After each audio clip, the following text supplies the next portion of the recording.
jejum é uma abstenção voluntária e deliberada de alimentos, com o objetivo de se dedicar à oração.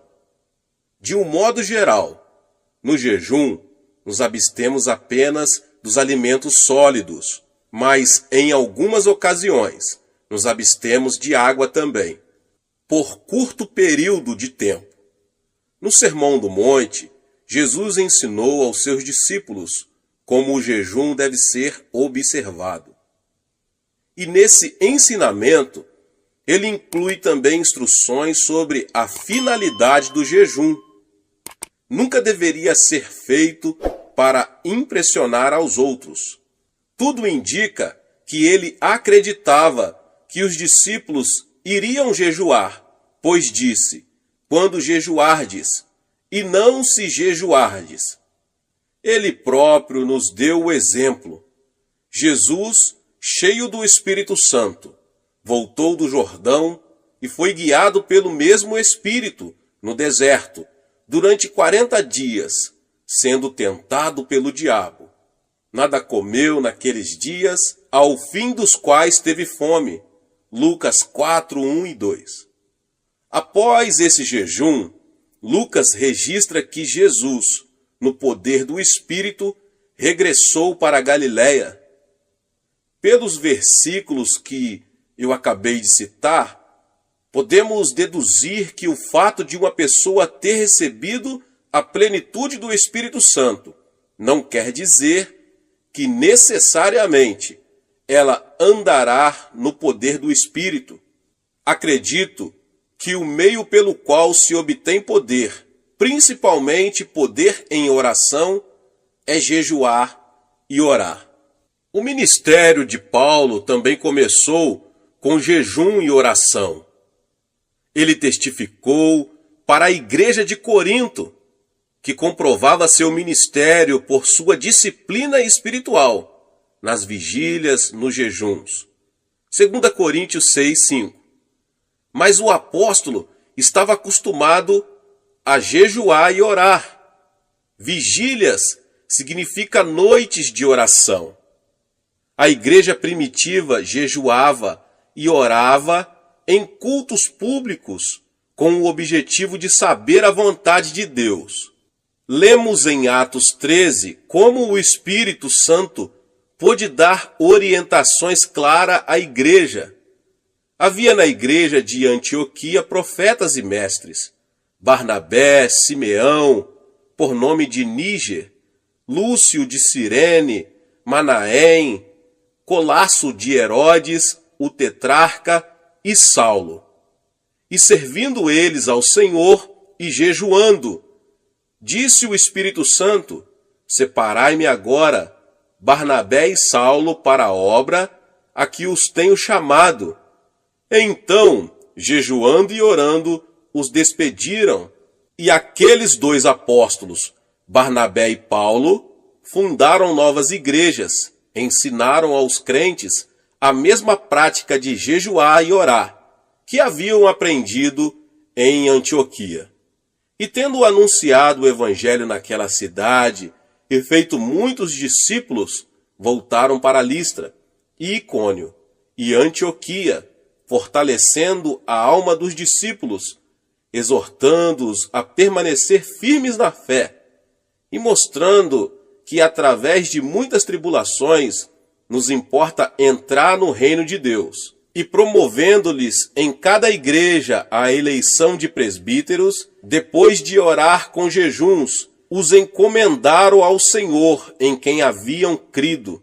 Atos 14, 21 ao 23.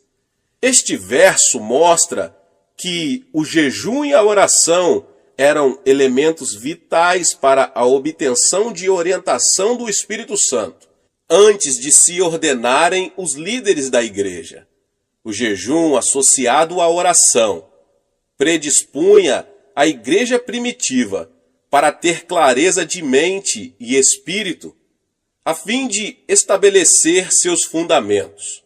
Mas jejum e oração não apenas favorecem a clareza de mente e espírito, trazendo até nós a voz do Espírito Santo e sua orientação. Eles são importantes também para obtermos vitórias nos campos espiritual e material. Nós vamos ver um exemplo disso no Antigo Testamento. Josafá, rei de Judá, recebeu a informação de que havia um exército inimigo que se agrupava para atacar seu país. Era um exército composto de homens de Moabe e Amon, que se aproximava das fronteiras de Judá. Nós que moramos na Coreia do Sul, sabemos o que é ver um exército entrincheirado junto à nossa fronteira.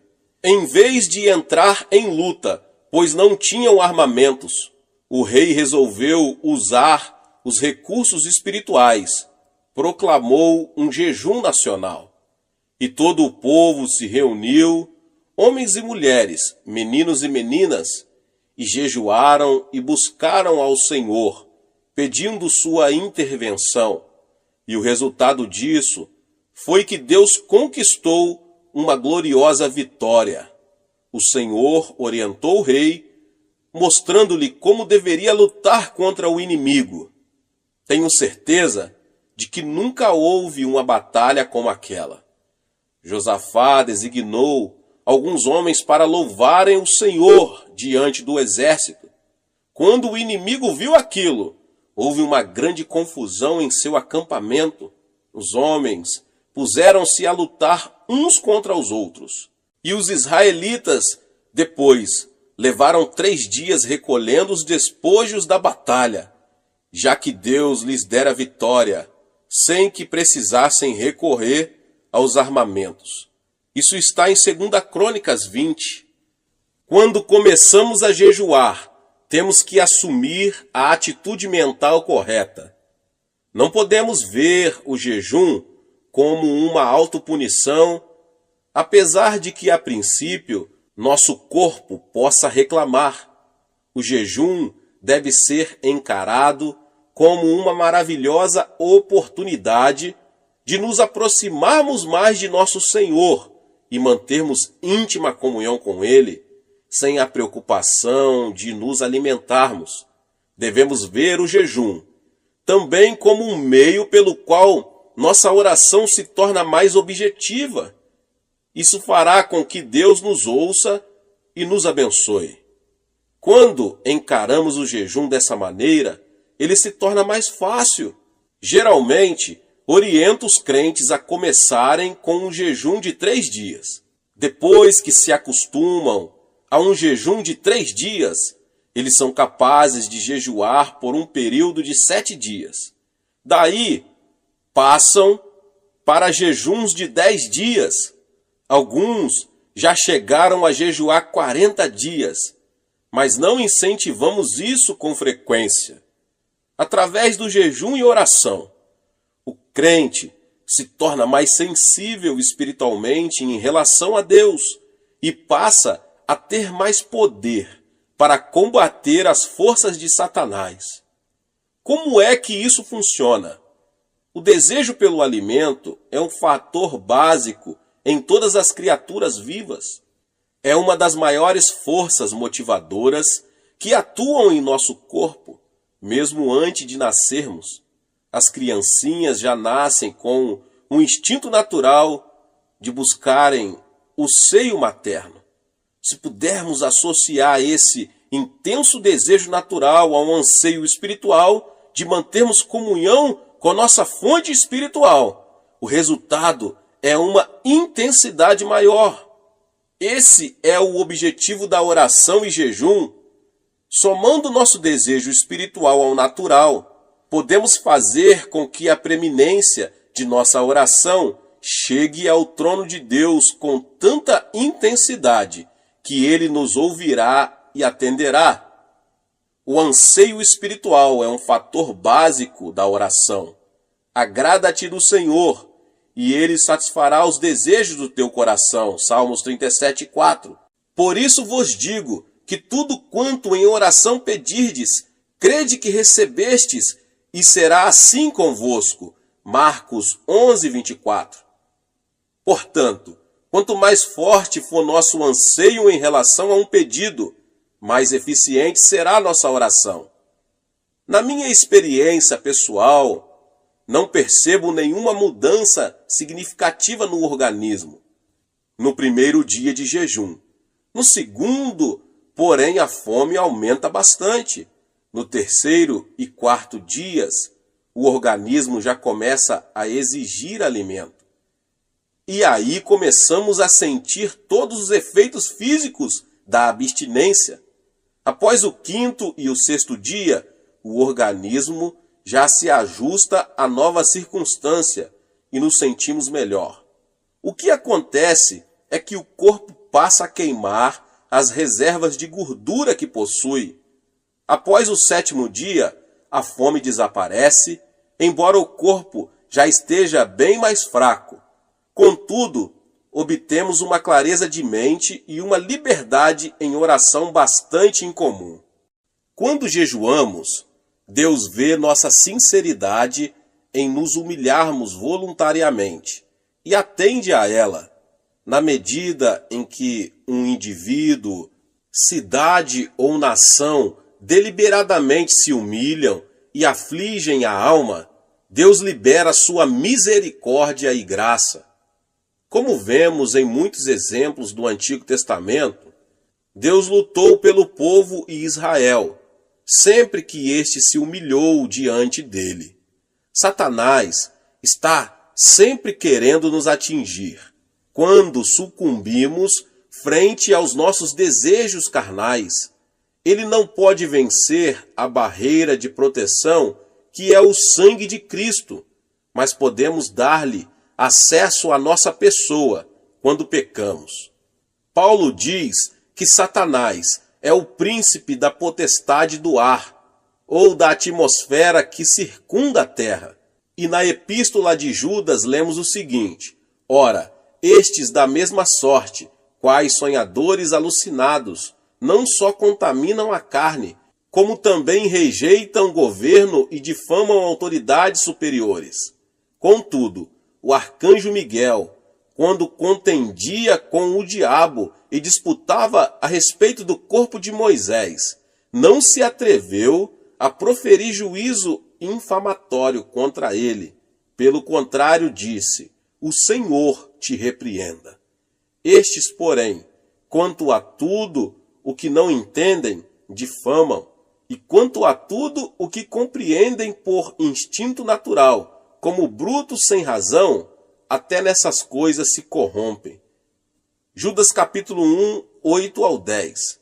Os versos que eu acabei de citar revelam um fato muito significativo sobre nosso adversário, o diabo. Satanás é um príncipe com um poder considerável. E Judas diz também que ele não pode ser tratado levianamente, como alguns crentes costumam fazer. Embora seu poder sobre a propriedade divina tenha sido destruído, ele ainda é um oponente muito perigoso. Jesus afirmou o seguinte: porque aí vem o príncipe do mundo, e ele nada tem em mim. Em outras palavras, Satanás não encontrava em Jesus nenhum ponto de apoio a partir do qual pudesse lançar um ataque contra ele. Nós também devemos viver de tal forma que o príncipe deste mundo não ache em nós terreno favorável que acolha seus ataques.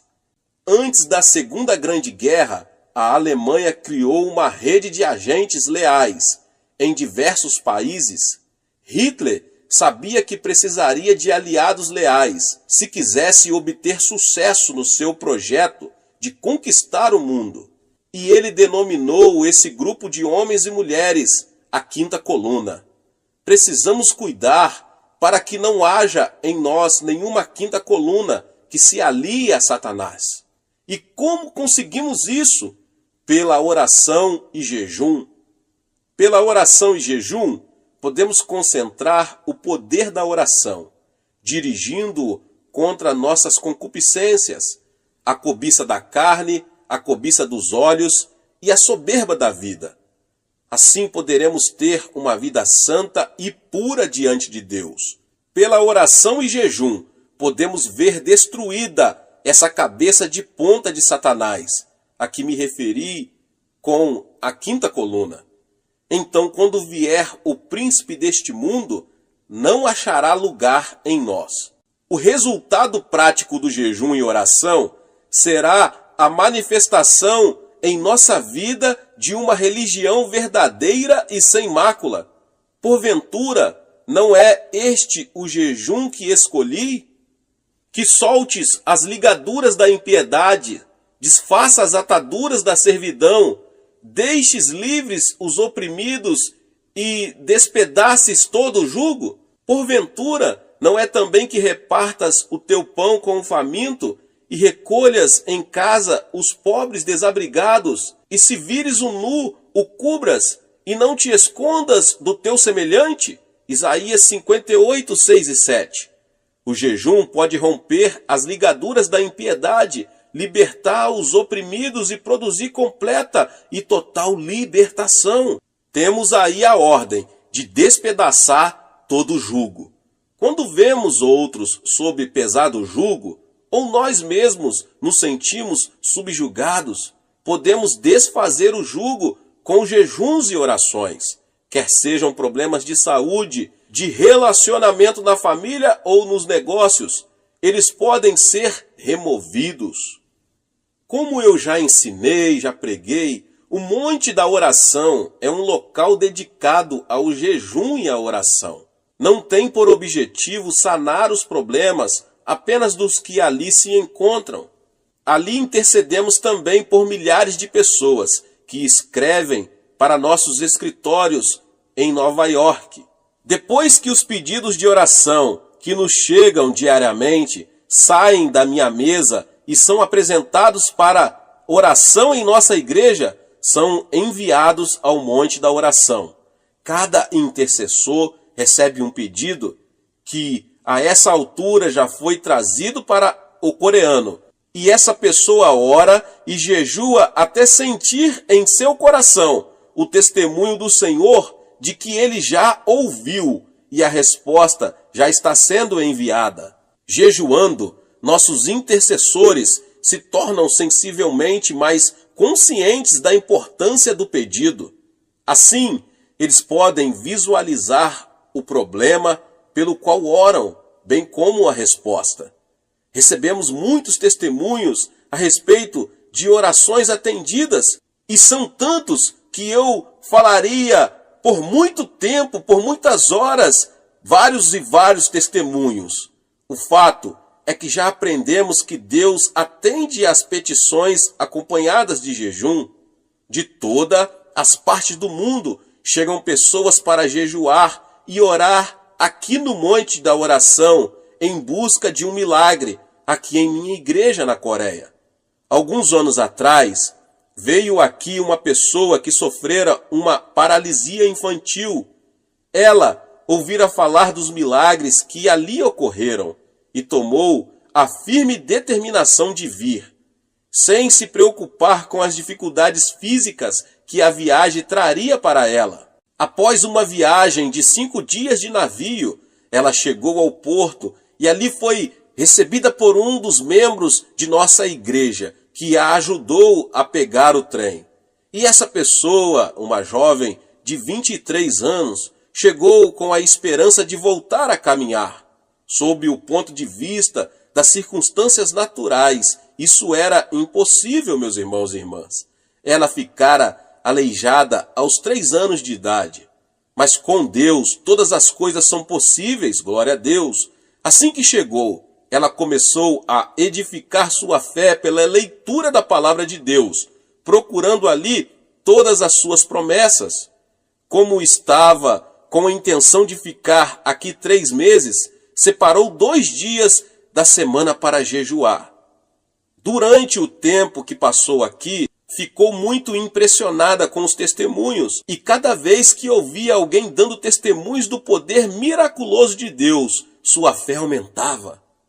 Passou-se 1 mês e não havia o menor sinal de cura.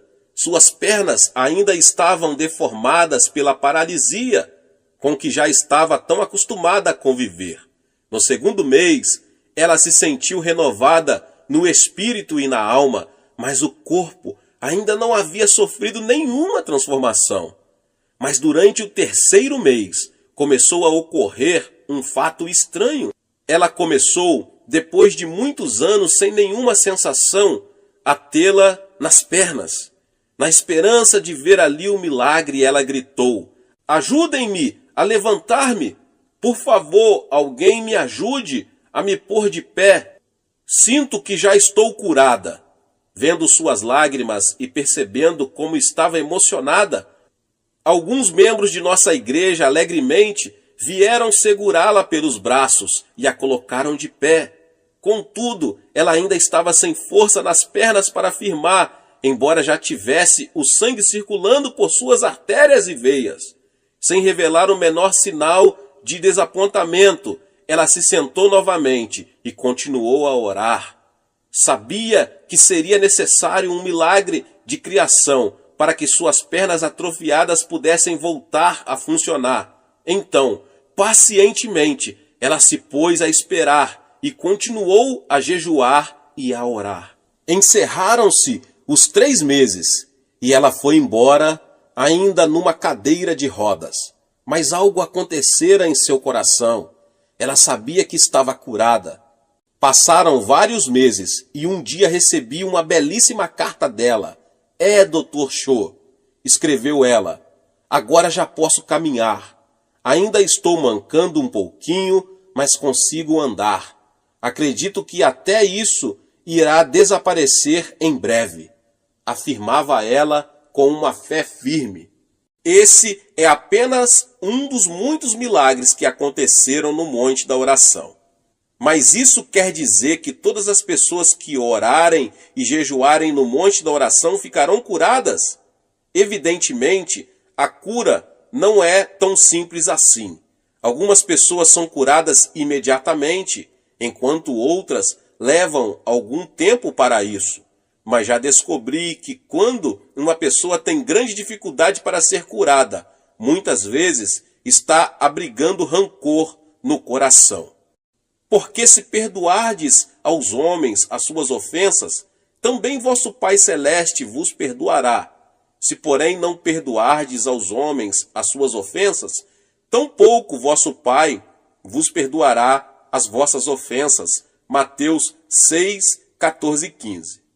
Muitas pessoas têm sido prejudicadas por familiares, sócios ou amigos e buscam justiça, como acreditam que a justiça deve ser buscada. E se não for feita justiça dentro dessas circunstâncias, elas se tornam amarguradas e cheias de ódio. Muitos desses indivíduos podem ter sintomas físicos que podem ser diretamente relacionados com essa atitude de rancor.